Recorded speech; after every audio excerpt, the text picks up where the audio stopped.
Welcome everyone to the Alpha J Show. I'm your host, the Alpha J, and this is my discussion on Fairly Oddparents. This is just some extra thoughts that I had.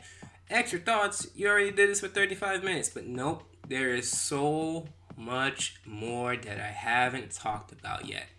I told you guys I trimmed it down, but here's the things that I haven't been able to discuss in the show, in the episode review that I did, that I'm going to discuss now. The first point that I wanted to discuss was the animation quality. It was terrible at certain scenes. There were certain scenes where people were standing still or people were just in this loop, and it was so obvious. And I feel like much of this has to do with the fact that a lot of animators are relying on computer-based just animation software, and I think that when they do this, they think that doing less and having it automate means that they're doing something right. But as we all know, that's not always the case with stuff like Breadwinners and stuff like Teen Titans Go, where the animation quality isn't that good. So I personally feel like with Fairly Oddparents in particular, it's not really that type of show that really... It's a type of show that kind of depends on its animation and the quality of it, because it has a lot of pain jokes, it has a lot of slapstick, especially in this episode with Timmy Turner doing the whole door slam thing. That was actually pretty impressive. And one series that's on Cartoon Network that I think is doing really good in that type of slapstick comedy is Gumball. And Gumball has it down to a T, and I really feel like it's kind of like early Fairly Oddparents, where Timmy Turner used to get just hurt in these very creative ways that are funny, but you know that it's a cartoon and you know that he wasn't really hurt. It's just slapstick, and slapstick can be funny if the animation or, just the movement is fluid. Because if you already know it's happening before it happens, it's not really that funny, which is a problem in this episode, which leads me to point 2. Where I kept saying, and then the opposite happened, and then the opposite happened, and then the opposite happened. That is because with this episode, they like to go, at least I have my fairies, at least no one else likes Chloe. Like, they don't have to be so on the head with it, because I know that they're trying to, do the whole ironic twist, but they don't have to do that. It's not something that the audience doesn't know. The audience already knows that Chloe is going to be a mainstay in the series. How do they know that? Because of the theme song. I didn't want to go into the theme song more than what I said. I think that it's terrible. I think that it's cheesy. I think that it feels like some sort of school project. Like, you know those school films that you kind of notice the bad kind of quality? I'm not saying that all school films are bad, but the cheesy ones, that's kind of how this is. We all know that Chloe is going to be a mainstay. So when you say things like, at least I have my godparents, or no one else likes Chloe, then we already know you're lying. And when you use the same joke 5 times, we already know what's coming. And when we already know what's coming, there's no reason for me to view this episode, because a lot of the jokes aren't funny. And a lot of people don't like having their time wasted. I mean, in my videos, in my outro, I always say I hope your time is well spent, because I don't want to waste your time. With these reviews, I know with the last one it was long, but I try to keep them concise, and I try to keep going. I try not to rant on certain points. But with that review, it just had so much wrong with it. And I said that everything was wrong with it, and I mean everything, because everything kind of was wrong with it. I haven't really found anything that they did 100% right. I didn't even find anything that they did 80% right, unless you count inconsistencies, but that's not a good thing. Now, the third thing that I wanted to talk about was the background music. It was so obnoxious in this, and I feel like it's kind of like a mix of Tough Puppy and Johnny Test, where they just feel the need to basically emphasize everything. And this is something that they do in the live action shows with the laugh track and the awe and the ooh and the applause, where it's not really needed if you have a brain, if you know what's coming. And mind you, they don't do this in SpongeBob that often. I mean, yeah, they have sound effects. I mean, every cartoon kind of has sound effects, and they have their own trademark, or just, similar sound effects. But with Fairly Oddparents, I don't need to be reminded that this is a sad scene, this is a happy scene, this is a dramatic scene, this is a funny scene. I know what's funny, I know it's sad, I know it's dramatic. And the crazy thing about Fairly Oddparents is that if you're already hitting the nail on the head, that this is supposed to be a sad moment, and this is supposed to be a dramatic moment, and at least this isn't happening. If you're already hitting the nail on the head, then why do you need the music? Like, you're blatantly telling me that all you guys did was probably just storyboard and you just had in subtitles, sad scene. needs sad music. Happy scene needs happy music. And it just kept going, and it just everything was just music and music. And I feel like the silence could have been better, because silence is a great tool for anything. For drama, for happiness. Let things sink in. Let things actually just register. Like, not all of your audience is ADD kids. Not all of your audience lacks focus. And that's something that I think that a lot of Nick shows don't realize.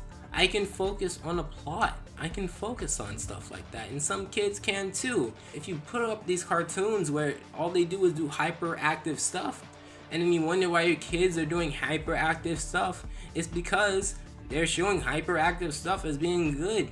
Why do you think that Steven Universe and Regular Show and Adventure Time and Gumball and Clarence all have different main characters? Not all of them are hyperactive. They have their hyperactive moments because everyone's kind of active and they have their own mannerisms. But why is it that SpongeBob is kind of the same as Timmy?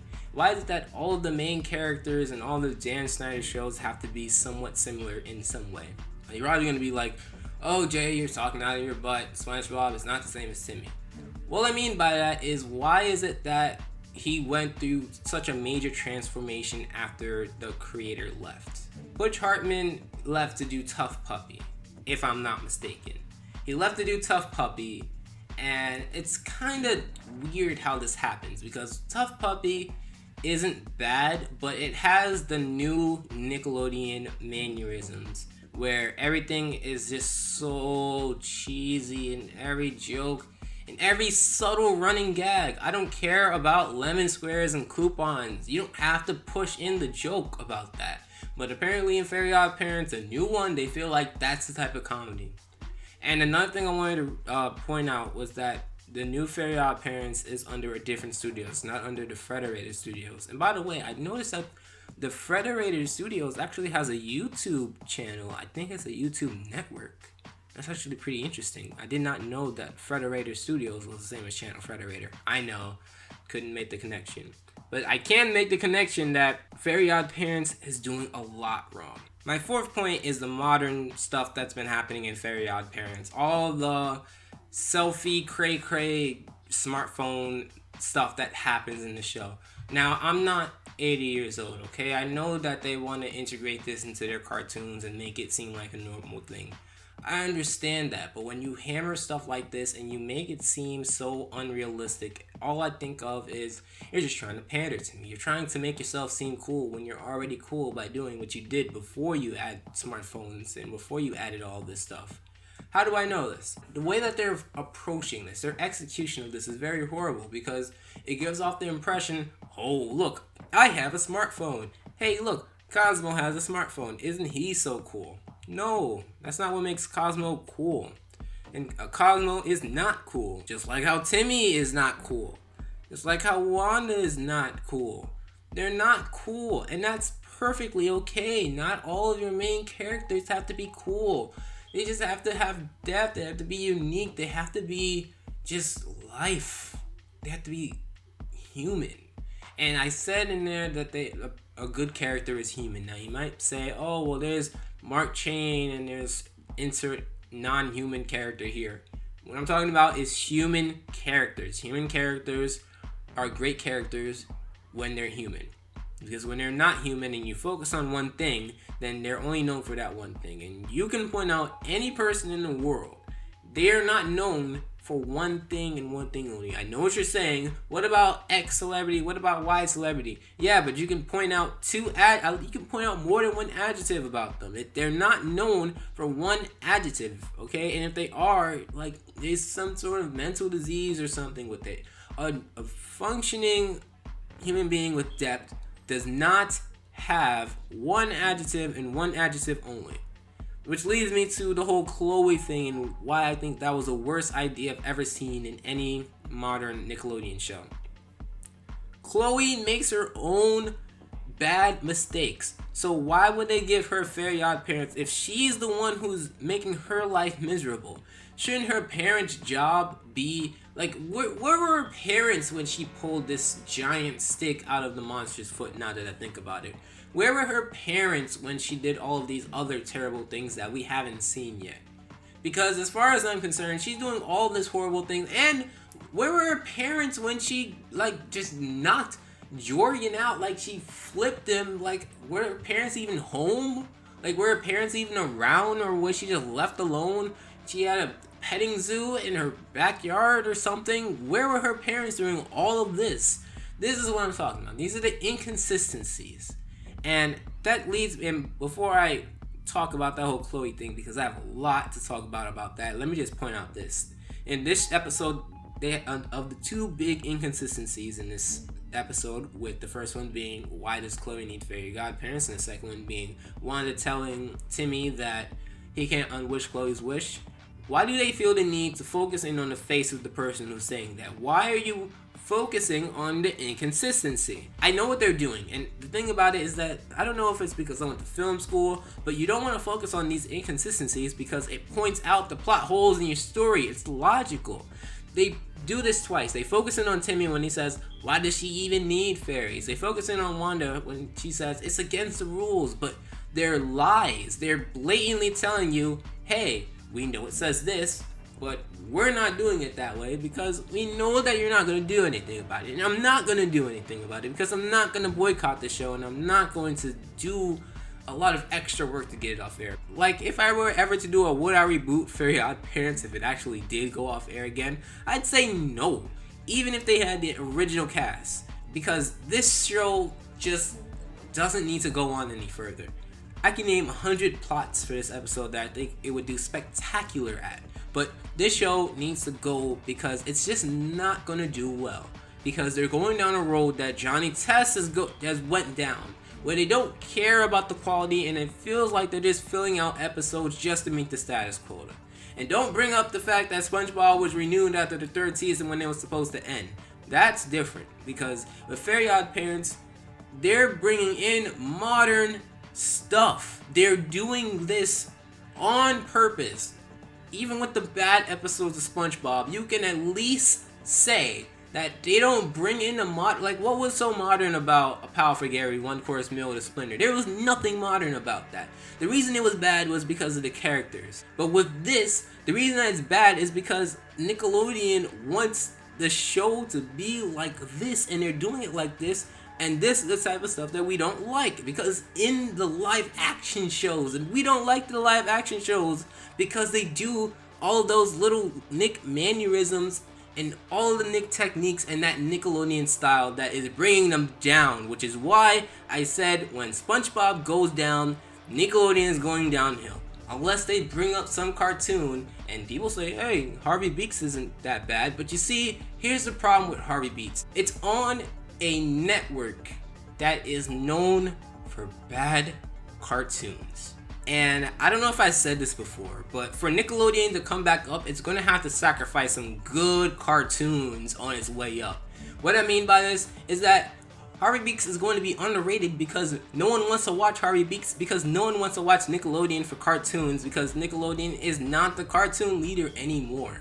They're not the cartoon leader because of stuff like this. So Harvey Beaks can be Steven Universe plus Gravity Falls plus whatever other show that people are fawning over, for all I care. I'll watch it, but I can't really convince other people to watch it because of Sanjay and Craig and Breadwinners and people getting burnt twice or 3 times trying to watch these new cartoons. I'm sorry, but for Nickelodeon to become great again, the cartoons that are good are going to have to suffer. They're going to have to be sacrificed. And they're going to have to keep them going. Because what's going to happen is when people start to come back, they're going to see some of these new cartoons. And if they're good, they're going to be like, alright, I'm going to stay for a while. And I'm sorry that Harvey Beaks has to go down. But, you know, if they keep on this track and they keep with these shows that are good, then what's going to happen is more people are going to come back and they're going to start trusting. But would you trust a network that would just do Fred the movie and Breadwinners because it's on the internet, and now it's doing this because internet? I swear We Bare Bears is just such a better antithesis for this, because it's just so disappointing and pathetic. Cosmo even said emoticon. Emoticon? Who says emoticon?